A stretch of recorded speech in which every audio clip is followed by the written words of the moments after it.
ఇక రోడ్ల ప్రైవేటైజేషన్, రోడ్ల మీద ఇక పెట్టేస్తారట కదండి, పీపీపీ విధానంలో తీసుకొస్తున్నారట. దాని మీద కూడా సంక్షిప్తంగా మాట్లాడితే మనం మార్గదర్శి ఇష్యూలోకి వెళదాం.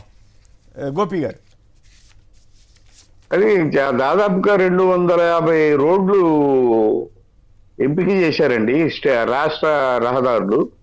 నేషనల్ హైవేస్ మీద ఎలాగో టోల్ గేట్లు ఉంటాయి, కానీ రాష్ట్ర రహదారుల మీద 250 రోడ్లు ఎప్పుడు చేశారు.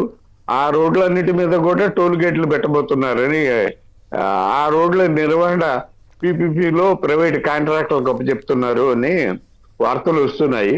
మరి అది ఎంతవరకు నిజం, కానీ అంటే రోడ్డు మీద పేపర్ చూసినట్లు వేశారు. మీరు ఇందాక చదివాను కూడా, ఈనాడులో చాలా స్పష్టంగా వేశారు. 1300 కిలోమీటర్లు పీపీపీ మోడల్లో అప్పచెప్పబోతున్నారు అని చెప్పి. 1307 కిలోమీటర్లు అది కాబట్టి ఇక మీరేమీ సందేహించక్కర్లేదు, దాంట్లో గెజిట్ వచ్చింది కదా.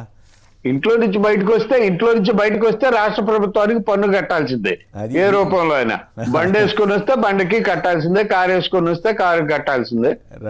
ఇది మాత్రం ప్రజలు దాన్ని అంగీకరించరు అని నా అభిప్రాయం. ఒకటి సరే, ఎట్టి పరిస్థితుల్లోనూ రోడ్లను ప్రైవేటైజ్ చేసేసి పన్ను టోల్ గేట్లు వసూలు చేస్తే ప్రజలు అంగీకరించరు, దాని మీద తిరుగుబాటు వస్తుంది అనేది నా అభిప్రాయం. గోపి గారు, ఇప్పుడు మామూలుగా అయితే జాతీయ రహదారులకు మాత్రమే టోల్ గేట్ అనేది, టోల్ ట్యాక్స్ అనేది ఉండేది.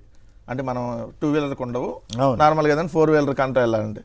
ఇప్పుడు ఈ రోడ్లు, ఇప్పుడు నార్మల్ జిల్లా రోడ్లు ఇప్పుడు చంద్రబాబు నాయుడు గారు ప్రైవేటీకరణకు వచ్చాడు, రేపొద్దున గ్రామాల రోడ్లకు వస్తాడు.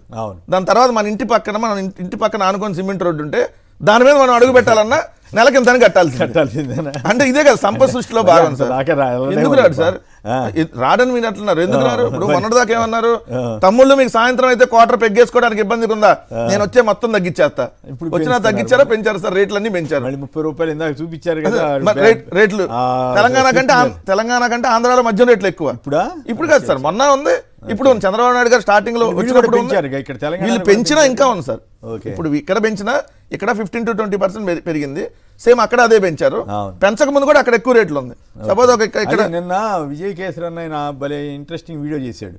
ఏమంటే సినిమా టికెట్ల రేట్లు పెంచాలని గొడవ చేశారు, మద్యం రేట్లు పెంచుతున్నారు, కానీ మిర్చి రైతు దగ్గరికి వచ్చేసరికి అమ్మో ఎక్కడ పెంచాలని ఆలోచన చేస్తున్నారు. ఇదేమి వాళ్ళకి మరి కాస్ట్ ఆఫ్ ప్రొడక్షన్ లెక్కేరా అని చాలా పవన్ కళ్యాణ్ని వీళ్ళందరినీ ఉద్దేశించి చేశాడు. అదే కదా సార్. కాదు, ఇప్పుడు అసలు ఎంత దారుణం సార్. ఇప్పుడు వాళ్ళు చెప్పింది తగ్గిస్తామన్నారు, విద్యుత్ ఛార్జీలు ఒక్క రూపాయి కూడా పెంచమన్నాడు, కానీ రాగానే ఎంత విద్యుత్ బిల్లులు పెంచి ఇప్పుడు అసలు ఏం పెంచలేదన్నట్టుగా మళ్ళీ వాళ్ళు బిల్డప్ ఇస్తున్నారు. అట్లా రిజిస్ట్రేషన్ ఛార్జీలు మేము వస్తే అసలు ఒక్కటి కూడా పెంచమన్నాడు, రిజిస్ట్రేషన్ ఛార్జీలు పెంచారు. అట్లా చంద్రబాబు నాయుడు గారు చెప్పింది ఏది చేయడు, సో అంటే రివర్స్ లో చేస్తాడు అంటారు కదా. రైట్.